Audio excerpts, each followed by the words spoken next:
पिछले 1.5 साल इस बात के गवाह हैं कि मौजूदा सरकार को खुद अपने परेशानी में डालते रहे हैं। केंद्रीय मंत्री हरीश रावत वक्त बेवक्त सरकार के सामने खड़े नजर आए हैं, कभी नेतृत्व परिवर्तन तो कभी कोई और मुद्दा। और अब कांग्रेस के विधायक प्रणव चैंपियन के विवादित बयान के बाद सरकार के सामने परेशानी है। वजह यह कि सरकार को समर्थन दे रहे पीडीएफ ने आगे दिखानी शुरू कर दी है। उनका कहना है कि उनके खिलाफ कार्रवाई होनी चाहिए। ऐसे में विपक्ष के लिए चुटकी लेना लाजमी है। नेता विपक्ष अजय भट्ट का कहना है कि सरकार अस्थिर है और उनको समर्थन दे रहे पीडीएफ को अपनी भूमिका पर विचार करना चाहिए। कहने की जरूरत नहीं कि बार बार नेतृत्व परिवर्तन की बात से विकास के काम रुकते रहे हैं और सरकार की अस्थिरता की बात सामने आती रही है। और अब पार्टी के विधायक प्रणव चैंपियन के बयान से और मामला बढ़ गया है। अब यह देखना आने वाले समय में उन पर कार्रवाई की जाएगी या फिर स्थिति ऐसी बनी रहेगी। प्रदेश की बहुगुणा सरकार ने बुधवार को कई महत्वपूर्ण फैसले लिए हैं, जिसमें प्रदेश में अवैध खनन पर रोक लगाने के लिए स्पेशल फोर्स का गठन किए जाने को मंजूरी मिली है। वहीं आपदा में जिस परिवार में मौत हुई है, उनके बच्चों की पढ़ाई का खर्चा 1 साल तक बहुगुणा सरकार उठाएगी। बुधवार को प्रदेश के मुख्यमंत्री विजय बहुगुणा ने मुख्य सचिव, अपर मुख्य सचिव, प्रमुख सचिव गृह समेत कई वरिष्ठ अधिकारियों के साथ बैठक की और बैठक में कई महत्वपूर्ण फैसले लिए गए, जिसमें प्रदेश में आपदा के दौरान अच्छा कार्य करने वाली एनडीआरएफ फोर्स को हरिद्वार में स्थापित करने के लिए जमीन देने को मंजूरी दे दी गई है। इसके अलावा राज्य में इको टास्क फोर्स के गठन को भी मंजूरी मिली है, जिसमें प्रशिक्षित गोरिल्ला संगठन के लोगों के साथ साथ महिलाओं को भी 50% आरक्षण देने का सरकार ने फैसला लिया है। इसमें लगभग 1000 से ज्यादा लोगों को रोजगार मिल सकेगा। वहीं प्रदेश सरकार ने एक महत्वपूर्ण फैसला लेते हुए प्रदेश में आपदा में अपनी जान गंवा चुके परिवारों के बच्चों को 1 साल की फीस मुख्यमंत्री राहत कोष से देने की घोषणा की है। मुख्यमंत्री के अनुसार भले ही बच्चे किसी भी क्लास का या कॉलेज में पढ़ रहे हों, वहीं सरकार ने एक और महत्वपूर्ण फैसला लेते हुए उत्तरकाशी के गोविंद पशु विहार क्षेत्र से 42 गांवों को अलग कर दिया है। ऐसे में अब इन गांव में भी विकास कार्यों में तेजी लाई जा सकती है। इससे पहले अस्पोर्ट मृग विहार से भी सरकार ने इसी प्रकार गांवों को अलग किया था। वहीं प्रदेश में लगातार अवैध खनन की शिकायतें मिल रही हैं। ऐसे में सरकार ने प्रदेश में अवैध खनन को रोक लगाने के लिए विशेष खनन विजिलेंस फोर्स के गठन की मंजूरी दी है, जिसकी कमान डीआईजी संजय गुंजियाल को सौंपी जाएगी। मुख्यमंत्री के अनुसार इस फोर्स को हर संभव सुविधा से लैस किया जाएगा। इसके साथ साथ मॉनिटरिंग का काम भी यही फोर्स करेगी। उत्तर प्रदेश पुलिस के मुखिया ने त्योहारों के मद्देनजर की 2 मंडलों के पुलिस अधिकारियों के साथ बैठक और उन्हें सुरक्षा के लिहाज से दिए कई निर्देश। गोरखपुर में उत्तर प्रदेश पुलिस के मुखिया डीजीपी डीआर नागर ने 2 मंडलों के पुलिस अधिकारियों के साथ बैठक की, जहां यह बैठक गोरखपुर के सभागार में की गई, जिसमें बस्ती और गोरखपुर मंडल में मौजूद सभी पुलिस अधिकारी बैठक में शामिल थे।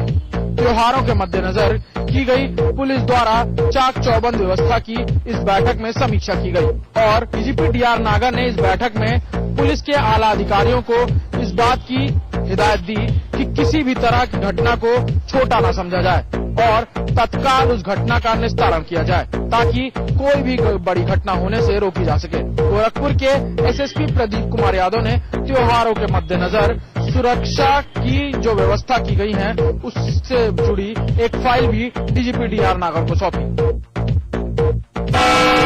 दिल्ली के न्यू जाफराबाद इलाके में रह रहे यूपी के बुलंदशहर से बीएसपी विधायक हाजी अलीम की पत्नी की चाकुओं से गोदकर हत्या कर दी गई। उनकी पत्नी का शव बुधवार को उनके घर से बरामद किया गया। बीएसपी विधायक हाजी अलीम की पत्नी रेहाना का शव आज सुबह उनके घर से मिला। शव को देखने के बाद लग रहा है कि रेहाना की बेरहमी से हत्या की गई। 36 साल की रेहाना के शरीर पर चाकुओं के निशान मिले हैं। घर में चारों तरफ सामान बिखरा पड़ा मिला है। ऐसी आशंका जताई जा रही है कि यह हत्या लूटपाट के इरादे से हुई है। हाजी अलीम फिलहाल हज यात्रा पर गए हुए हैं। पुलिस ने हत्या का केस दर्ज कर मामले की जांच शुरू कर दी है। पुलिस ने बताया कि बीएसपी विधायक हाजी अलीम की पत्नी की मंगलवार को ही हत्या होने का अंदेशा है। फिलहाल हत्या के कारणों का पता नहीं लग पाया है। पुलिस पूरे मामले की जांच कर रही है। एक मामूली सी लापरवाही ने 3 साल के एक मासूम बच्चे की जान ले ली। मामला गाजियाबाद के मुरादनगर इलाके का है, जहां सीवर के सेफ्टी टैंक में गिरने से एक बच्चे की मौत हो गई। गाजियाबाद में लापरवाही से मासूम बच्चे की मौत का एक और मामला सामने आया है। दिल को दहला देने वाली ये घटना मुरादनगर इलाके के आदर्श कॉलोनी की है, जहां 3 साल का एक बच्चा सीवर टैंक में गिर गया। अयान नाम का ये मासूम मंगलवार सुबह से लापता था। उसका शव बुधवार को घर के पास ही एक खुले के सीवर टैंक में पड़ा मिला। बच्चे का शव मिलने के बाद से ही घर वालों का रो रो कर बुरा हाल है। बच्चे की मौत को लेकर संशय बरकरार है कि ये हादसा है या कुछ और। हालांकि बच्चे को किसी ने भी सीवर की तरफ जाते नहीं देखा। पुलिस बच्चे की मौत के इस मामले की जांच की बात तो कर रही है, लेकिन कोई भी पुलिस अधिकारी कैमरा पर कुछ भी बोलने से कतरा रहा है। एक सरकारी दफ्तर के बाबू को 10,000 रुपए की रिश्वत लेना पड़ गई महंगी। जी हां, देहरादून विजिलेंस की टीम ने 10,000 की रिश्वत के साथ इस क्लर्क को रंगे हाथों गिरफ्तार किया है। एक पीड़ित को भुगतान के नाम पर ये 10,000 रुपए की रिश्वत ले रहा था, जिस वक्त विजिलेंस की टीम ने इसे गिरफ्तार किया। राजधानी देहरादून में विजिलेंस की टीम ने कर्मचारी राज्य बीमा निगम योजना श्रम चिकित्सा सेवा विभाग के क्लर्क को 10,000 रुपए की रिश्वत लेते हुए रंगे हाथों गिरफ्तार किया है। विजिलेंस टीम के मुताबिक गढ़ी कैंट निवासी सुरेश कुमार ने शिकायत दर्ज कराई थी कि राज्य बीमा निगम योजना श्रम चिकित्सा सेवा विभाग के क्लर्क भूपेंद्र सिंह उनके बिल 72,000 रुपए के भुगतान के एवज में 20% रिश्वत मांग रहे हैं और 10,000 रुपए रिश्वत लेकर उनका भुगतान करने की बात कह रहे हैं। जिसके बाद विजिलेंस की टीम ने मामले की जांच कर एक टीम का गठन किया और बुधवार की दोपहर 1:30 बजे क्लर्क भूपेंद्र सिंह को 10,000 रुपए की रिश्वत लेते हुए रंगे हाथों गिरफ्तार किया है। हालांकि पकड़े जाने के बाद आरोपी अपने आप को बेकसूर बता रहा है। उसका कहना है कि उसे फंसाया गया है। वहीं विजिलेंस के अधिकारियों का कहना है कि आरोपी के खिलाफ उनके पास पर्याप्त सबूत है और वे इन्हें कोर्ट में पेश करेंगे। वहीं उनका ये भी कहना है कि इस मामले की भी जांच कराई जा रही है कि क्या शिकायतकर्ता का जिस अस्पताल में इलाज चल रहा था वहाँ के डॉक्टरों की इसमें मिलीभगत तो नहीं है। आज फिर एक बार अलीगढ़ पुलिस का बेरहम चेहरा सामने आ गया, जिसके कारण पुलिस भी कटघरे में खड़ी है। हम आपको बता दें, अलीगढ़ के पन्ना देवी थाने में पुलिस ने एक युवक को हवाला में इतना पीटा जिसकी जान चली गई, जिसमें 3 पुलिस कर्मचारियों को एसएसपी ने सस्पेंड कर दिया है। अलीगढ़ पुलिस आरोपी को पीट कर जान से मार देती है। अलीगढ़ के पन्ना देवी थाने में पुलिस ने आज पप्पू को शराब तस्करी के आरोप में उठाकर ले आई थी और उसके बाद घर वालों के मुताबिक उसके साथ मारपीट शुरू कर दी, जिससे उसकी मौत हो गई। फिर पुलिस ने अपनी गर्दन नपता देकर मामले को रफा दफा करने में लग गई। प्रतापगढ़ में वकीलों और पुलिस के बीच जमकर संघर्ष हुआ।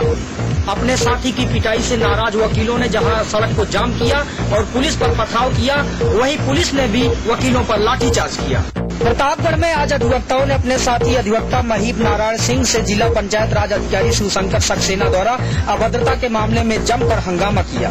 नाराज अधिवक्ता सबसे पहले विकास भवन पहुंच गए, जहां पर मुख्य विकास अधिकारी राम अरज मौर्य से हाथापाई हुई। इस घटना से उग्र विकास भवन के कर्मचारियों ने भी अधिवक्ताओं को खदेड़ लिया और सफाई कर्मचारियों ने मिलकर अधिवक्ता ललित नारायण मिश्रा को जमकर पीटा। इसके बाद अधिवक्ताओं का पारा 7वें आसमान पर पहुंच गया। नाराज अधिवक्ताओं ने पुलिस लाइन कार्यालय के सामने जाम लगा दिया। मामला इतना बिगड़ा कि अधिवक्ताओं ने पुलिस पर पथराव शुरू कर दिया और पुलिस ने भी जवाब में अधिवक्ताओं पर लाठियां बरसानी शुरू कर दी। इस घटना के बाद माहौल काफी तनावपूर्ण बना हुआ है। इस घटना से नाराज विकास भवन के कर्मचारी भी कार्य का बहिष्कार कर धरने पर बैठ गए हैं। उधर वकीलों का कहना है कि बेलगाम अफसरों के खिलाफ उनकी लड़ाई तब तक जारी रहेगी जब तक कोई कार्रवाई नहीं की जाती। पुलिस और वकीलों के बीच संघर्ष के बाद जिला कचहरी का माहौल तनावपूर्ण बना हुआ है। पूरी कचहरी को छावनी में तब्दील कर दिया गया है। जिला प्रशासन के अफसरों का कहना है कि वह बड़ी कार्रवाई के मूड में है, जबकि वकीलों का कहना है कि बेलगाम अफसरों के खिलाफ जब तक कार्रवाई नहीं की जाती वह आंदोलन करते रहेंगे। आगरा में कुछ अज्ञात लोगों ने एक घर को बाहर से बंद कर उस वक्त आग लगा दी जब उसका परिवार गहरी नींद में सोया हुआ था और उस परिवार के पति सहित 3 मासूम बच्चे बुरी तरह से झुलस गए। ये घटना थाना सागंज इलाके के रामनगर के पुलिया की। आगरा में अज्ञात लोगों ने एक घर को बाहर से बंद कर आग के हवाले कर दिया, जिसमें घर के पत्नी सहित 3 मासूम बच्चे झुलस गए।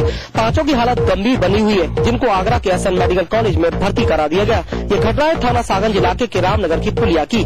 पीड़ित रवि व्यास पेशे से वकील हैं। उनका कहना है कि आज सुबह तड़के घर में सभी लोग सोए हुए थे कि अचानक घर में आहट हुई और उसके बाद उनकी और उनकी पत्नी सुनीता की आंख खुल गई। उन्होंने घर के बाहर जंगले से एक व्यक्ति को प्लास्टिक की कैन से जंगले की तरफ कुछ फेंकते देखा। उन्होंने शोर भी मचाया, लेकिन उसने बाहर से दरवाजा बंद कर दिया और आग लगा के भाग गया। जब पड़ोसी बाहर निकले, जब तक घर का वह कमरा जिसमें 5 लोग सोए हुए थे वह जल चुका था। पड़ोसियों ने दरवाजा खोल के 5 को बाहर निकाला और उनको आगरा के एसएन मेडिकल कॉलेज में भर्ती करा दिया है, जिनकी हालत गंभीर बताई जा रही है। हालांकि रवि व्यास किसी से भी रंजिश से इनकार कर रहे हैं। वहीं मौके पर पहुंची पुलिस भी इस घटना की जांच में जुट गई है। फिलहाल 5 लोगों को आगरा के एसएन मेडिकल कॉलेज में भर्ती करा दिया गया है, जहां उनकी हालत नाजुक बनी हुई है। और वहीं पुलिस ये पता लगाने में जुट गई है कि कहीं ये घटना रंजिश के साथ तो नहीं हुई। आज नवरात्र का 5वां दिन है और माता स्कंद की पूजा पूरे देश में की जाती है।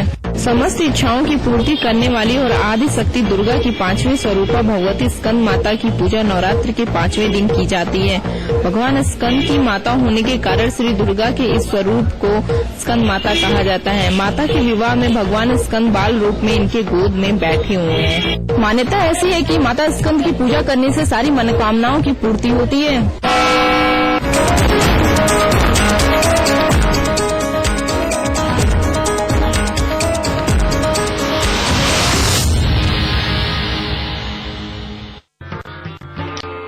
कोई जरूरत नहीं है जांच वाच कराने का। 2 महीने भी नहीं हुए घर को, तू और तेरा बाप दोनों बिना जांच के हुए थे, उसके बाप और उनके पर दादी, फिर ये कैसे पता चलेगा कि माँ और बच्चा दोनों ठीक हैं? चांस क्यों लेना? क्या चांस? वो देखो, परसों से सुनती आती हूँ, इसे ठीक करूंगी, कभी सिर पे गिर तो आज तक कुछ नहीं। कोई जांच कराने की जरूरत नहीं, कुछ नहीं होगा।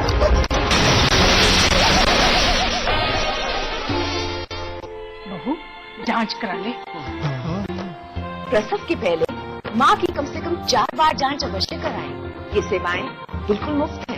चांस क्यों लेना है, चांस क्यों लेना। मैंने छत की भी मरम्मत करवा दी, आखिर चांस क्यों लेना? Julie, क्या? Julie, my love, you're the love of my life. Julie,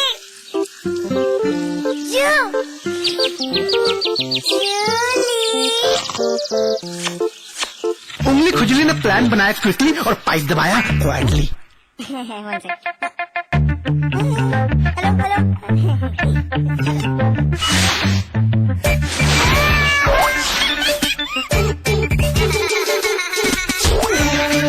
refreshing mini gums. आगली क्या? समाचार प्लस के सभी दर्शकों को आदि शक्ति के आगमन की हार्दिक शुभकामनाएं। खोल दो इन खिड़कियों को, इन दरवाजों को, हाथों को फिर से हाथों में डालो। किसी को गुदगुदाओ, किसी को गोद उठाओ, दोस्ती करो, मोहब्बत करो। पास पास आओ, पास पास आओ, पास पास आओ। गले मिलो, आंख मिलाओ, किसी को अपना बनाओ। ताया ताई, मौसा मौसी, सबसे प्यार करो। पास पास रहो हमेशा पास पास। मेगा मॉल बनेगा, तो बिगेस्ट इंडियाज एवर सीन। यहाँ स्टेडियम बनना चाहिए। चैरिटी के बारे में सोच रहे हैं? कभी तो ऐसा ख्वाब देखिए जिसमें हजारों ख्वाब शामिल हैं।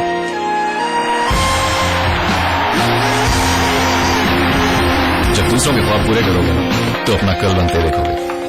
रजनीगंधा खिलने है दुनिया। कैसे बढ़ सकता है आपके लंच और डिनर का रेट? फैशन का कौन सा ट्रेंड है सबसे लेटेस्ट? सीरियल की दुनिया में किसकी हुई है एंट्री? जानने के लिए देखिए नई सहेली दोपहर 2 बजे सिर्फ समाचार प्लस पर।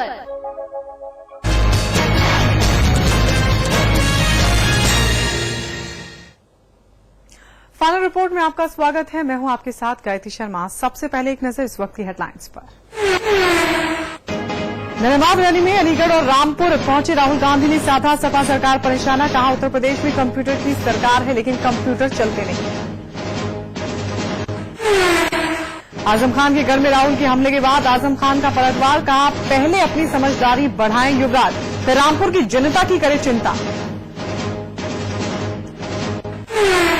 समाजवादी पार्टी ने बदले 4 लोकसभा प्रत्याशी। गाजीपुर से बाबू सिंह कुशवाहा की पत्नी शिव कन्या को टिकट। श्रावस्ती से यासिर शाह होंगे सभा प्रत्याशी। बुलंदशहर के बीएसपी विधायक हाजी अलीम की पत्नी का कत्ल। दिल्ली में गोली मारकर की गई हत्या। हज यात्रा पर हैं विधायक। उत्तराखंड के दर्जा प्राप्त कैबिनेट मंत्री कुंवर प्रणव चैंपियन को जान से मारने की धमकी। डालनवाला थाने में दर्ज कराई गई एफआईआर।